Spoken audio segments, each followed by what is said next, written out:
नेपाल ने लिपुलेख, लिम्पियाधुरा और काला पानी का मुद्दा फिर उठाया है। अब प्रधानमंत्री शेर बहादुर देउबा ने भी इन तीनों क्षेत्रों को नेपाल का हिस्सा बताया और कहा कि मामले में नेपाल का रुख पूरी तरह से दृढ़ है। इससे पहले पूर्व प्रधानमंत्री केपी शर्मा ओली के कार्यकाल में भी नेपाल इन क्षेत्रों पर अपना दावा कर चुका है। हिंद प्रशांत क्षेत्र का एक प्रमुख द्वीपीय राष्ट्र फिजी अमेरिका के इंडो पैसिफिक इकोनॉमिक फ्रेमवर्क में शामिल होगा।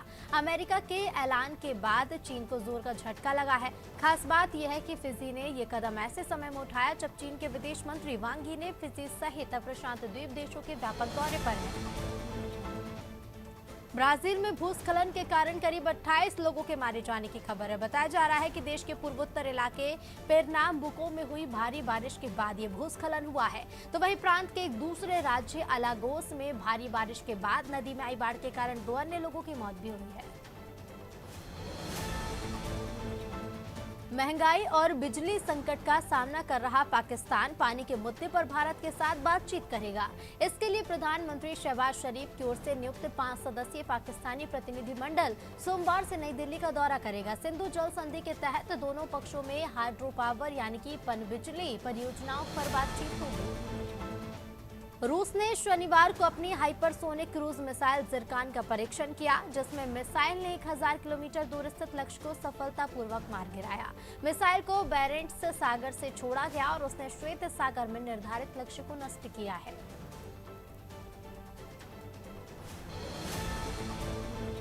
सत्तारूढ़ पाकिस्तान मुस्लिम लीग की उपाध्यक्ष मरियम नवाज ने शनिवार को पाकिस्तानी न्यायपालिका से निष्पक्ष रहने और पीटीआई प्रमुख इमरान खान की राजनीति से दूरी बनाए रखने का अनुरोध किया। ये टिप्पणियां तब आई हैं जब इमरान खान ने अपना लंबा मार्च वापस ले लिया और पाकिस्तान के सुप्रीम कोर्ट से मदद मांगी है।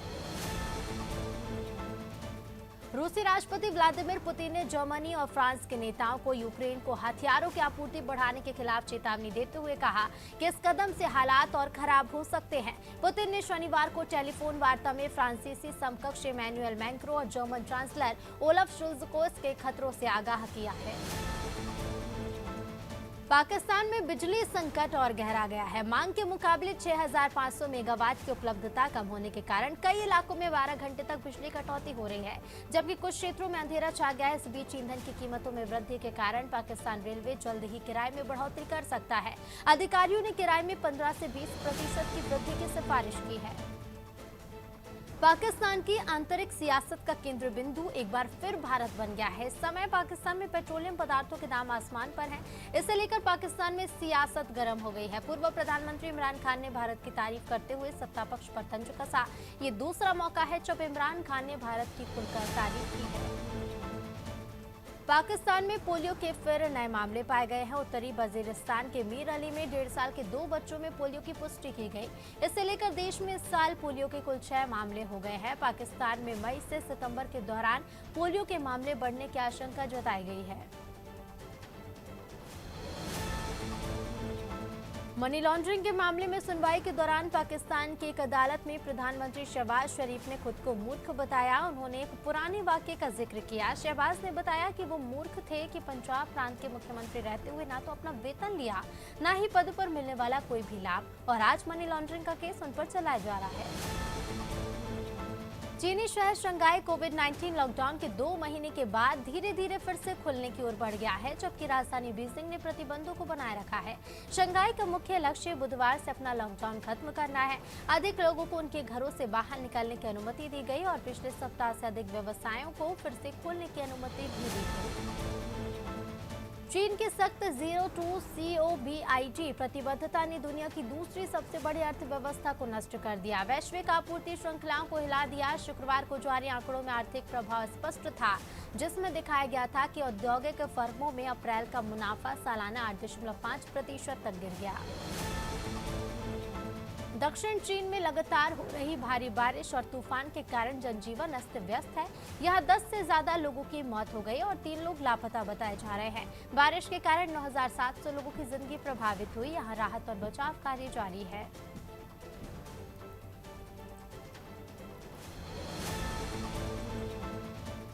चीन में कंपनियों के प्रति कम होते विश्वास का असर उसके हथियार कारोबार पर भी दिखने लगा है। दुनिया भर में चीन की कंपनियों के प्रति पहले ही विश्वास उठ चुका। अब चीन से हथियार खरीदने वाले राष्ट्र भी दूसरे विकल्प तलाशने में लगे हैं। अमेरिका में हुए एक अध्ययन में ये जानकारी सामने आई है।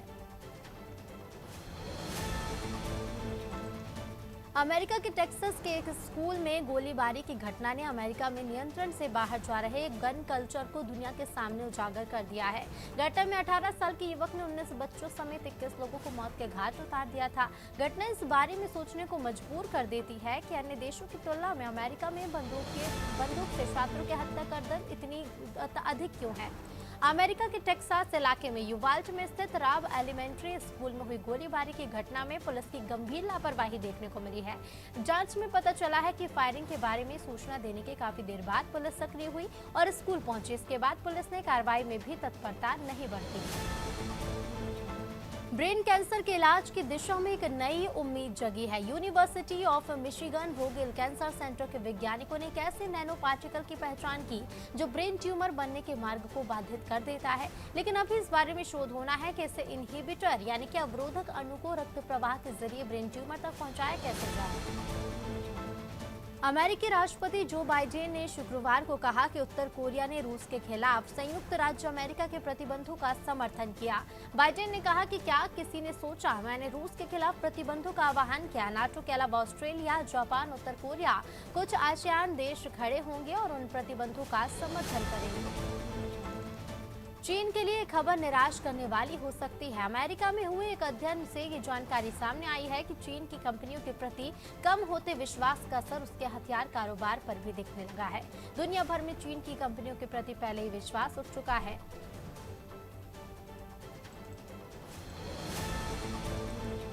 दक्षिण पूर्वी नाइजीरियाई शहर पोर्ट हाईकोर्ट के एक चर्च में शनिवार को भगदड़ मचने से कम 31 लोग मारे गए, 7 अन्य घायल हो गए।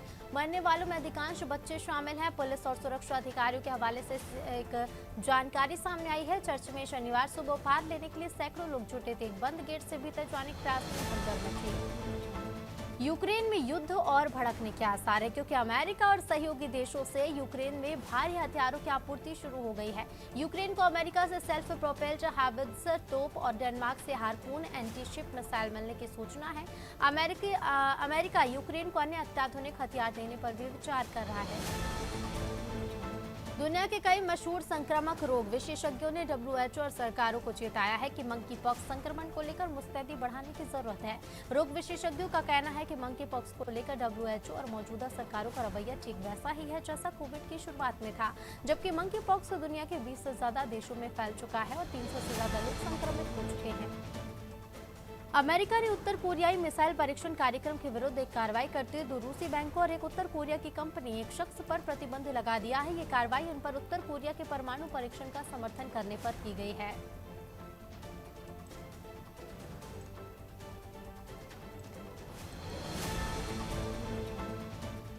रूस और यूक्रेन के बीच चल रहे युद्ध को लगभग 4 महीने पूरे होने वाले हैं, लेकिन अभी तक विवाद किसी समझौते पर नहीं पहुंच सका।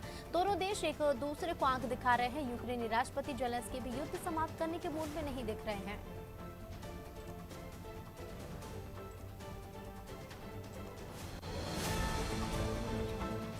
देश में कोरोना संक्रमण के मामलों में रविवार को फिर इजाफा हुआ है। स्वास्थ्य मंत्रालय ने बताया कि बीते 24 घंटे में कोरोना के नए 2828 मामले दर्ज किए गए।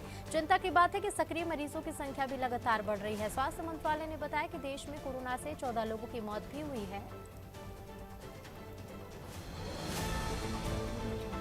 तमिलनाडु की राजधानी चेन्नई में अपराध लगातार बढ़ रहे हैं। इस बीच हालिया हत्याओं का हवाला देते हुए तमिलनाडु के पूर्व मुख्यमंत्री और विपक्ष के नेता के पलानीस्वामी ने DMK सरकार को आड़े हाथों लिया। उन्होंने कहा कि राज्य की राजधानी 20 दिनों में 18 हत्याओं के साथ एक मर्डर सिटी में बदल रही है।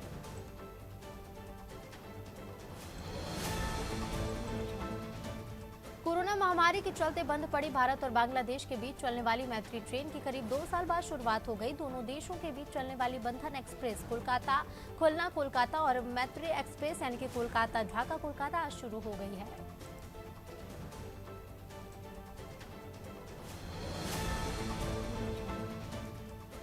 विकास के पथ पर अग्रसर भारतीय रेलवे अब पम्बन ब्रिज के साथ एक इंजीनियरिंग चमत्कार दुनिया को दिखाने की योजना बना रहा है। सबसे प्रतिष्ठित संरचनाओं में से एक के रूप में माने जाने वाला महान पम्बन कैंटिलीवर पुल मुख्य रूप से मंडपम शहर को पम्बन द्वीप और रामेश्वरम से जोड़ता है। मौसम विभाग ने पश्चिमी विक्षोभ के प्रभाव के तहत अगले 5 दिनों तक कई राज्यों में तेज हवा के साथ बारिश बिजली गिरने की संभावना व्यक्त की है। पंजाब, उत्तर प्रदेश और हरियाणा के कुछ हिस्सों में भी बारिश की भविष्यवाणी हुई है। जम्मू कश्मीर और हिमाचल प्रदेश में अलग अलग गरज के साथ छिटपुट या मध्यम वर्षा या तेज हवाओं के साथ बिजली गिरने की संभावना है। उच्च शिक्षण संस्थानों में दाखिले को लेकर शुरू हुई दौड़ के बीच विश्वविद्यालय अनुदान आयोग छात्रों और अभिभावकों को फर्जी संस्थान और बगैर मान्यता प्राप्त डिग्री कोर्सों को लेकर सतर्क किया है। यूजीसी ने दिल्ली स्थित all India institute of public and physical health science यानी कि AIIPHS को लेकर एक ऐसा ही पब्लिक नोटिस जारी किया।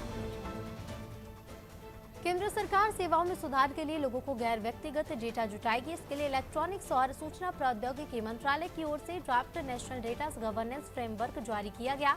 इस डेटा का इस्तेमाल निजी और सरकारी दोनों प्रकार के संस्थान कर सकेंगे। भारतीय रेलवे में आज भी 1950 की तकनीकी काम कर रही है, उसे बदलना होगा। नई तकनीकी के बारे में जानकारी लेने के लिए दुनिया के जिस देश में जाना चाहते हैं जाएं, वहां की तकनीकी लाएं, उसे प्रयोग करें। जो भी आवश्यकता होगी मुहैया कराया जाएगा। प्रधानमंत्री ने आगामी 50 साल को सोच में लेकर काम करने का आह्वान किया है। ये बात आयोजित रेलवे पुरस्कार समारोह में भाग लेते हुए रेल मंत्री अश्विनी वैष्णव ने कही। अमेरिकी बहुराष्ट्रीय कंपनी माइक्रोसॉफ्ट कॉर्पोरेशन के सह संस्थापक बिल गेट्स ने कोरोना के खिलाफ भारत के टीकाकरण अभियान की सराहना की है। उन्होंने दावोस में विश्व आर्थिक मंच के केंद्रीय स्वास्थ्य मंत्री मनसुख मंडाविया के साथ एक मुलाकात के दौरान कोविड-19 वैक्सीनेशन की तारीफ की है।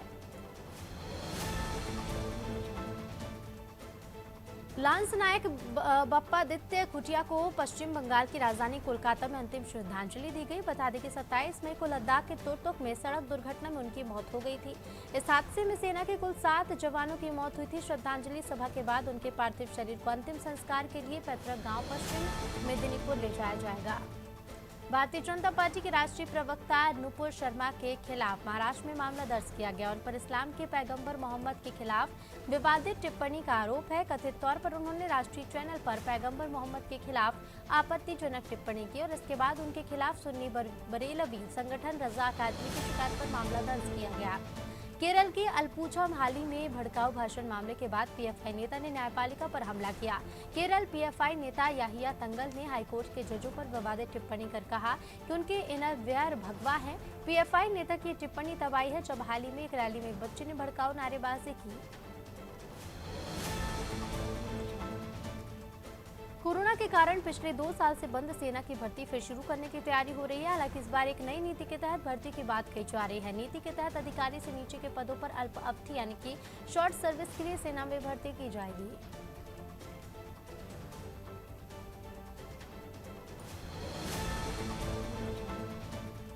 महाराणा प्रताप की 482वीं पुण्यतिथि पर अलीराजपुर के अश्वाड़ा राजपूत समाज ने धूमधाम से मनाई। इस अवसर पर शौर्य यात्रा का आयोजन किया गया।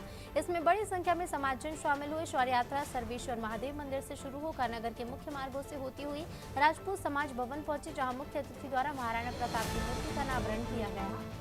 बैरसिया के बस स्टैंड चौराहे पर सेल्फी पॉइंट का लोकार्पण विधायक विष्णु खत्री ने किया। आपको बता दें कि नगर पालिका के नवनियुक्त सीएमओ राजेश सक्सेना द्वारा कई दिनों से नए नए विकास कार्य किए जा रहे हैं। इसी क्रम में सेल्फी पॉइंट का लोकार्पण, कचरा वाहन का शुभारंभ और पौधारोपण का कार्यक्रम कराया गया।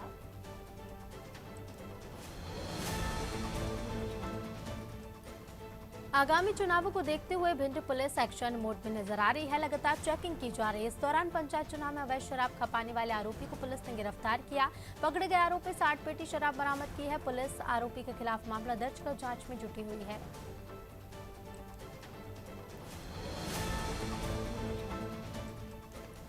बुरहानपुर के बोरा समाज के सबसे बड़े तीर्थ स्थान पर बोरा समाज ने सैयदना हकीमुद्दीन मौला का 301वां उर्स मनाया। यहाँ दूर दूर से बोरा समाज के लोग पहुंचे थे और दरगाह हकीमी में इबादत कर आशीर्वाद लिया। दरगाह में मौले का सहयोगी पहुंचे, जिन्होंने समाज के लोगों को धर्म के प्रति जागरूक कर प्रवचन दिए।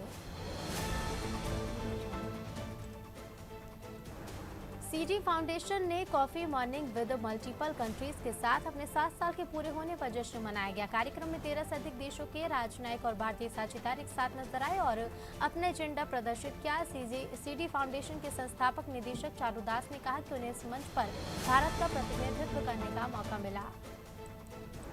गोरखपुर पुलिस को बड़ी सफलता हाथ लगी है। पुलिस ने धोखाधड़ी करने वाले 6 आरोपियों को गिरफ्तार कर लिया है। साथ ही आरोपियों से 5,77,000 रुपए नकद, 241 नकली सोने के सिक्के, 3 मोटरसाइकिल बरामद की। पुलिस ने बताया कि बदमाशों ने छत्तीसगढ़ के व्यापारी को निशाना बनाया था।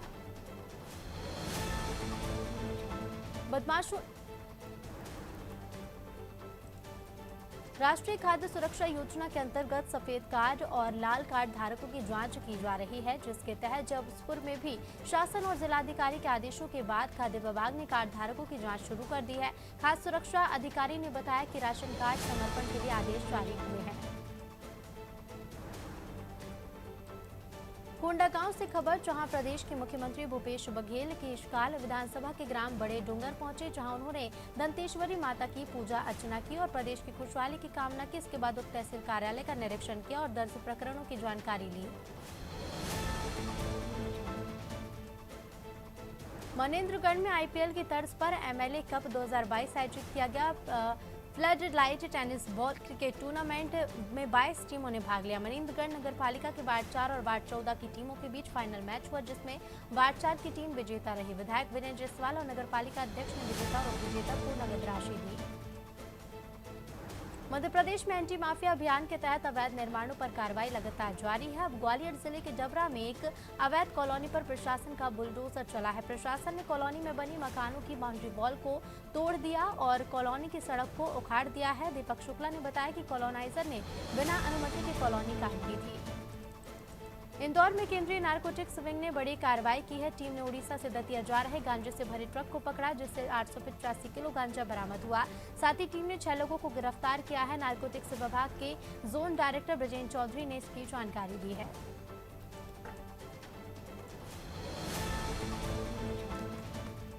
और मंदसौर जिले के शामगढ़ थाना पुलिस ने 3 आरोपियों को गिरफ्तार किया। साथ ही उनके कब्जे से 10 लाख का अनाज बरामद किया। आरोपियों ने 6 घंटे पहले लूट की वारदात को अंजाम दिया था।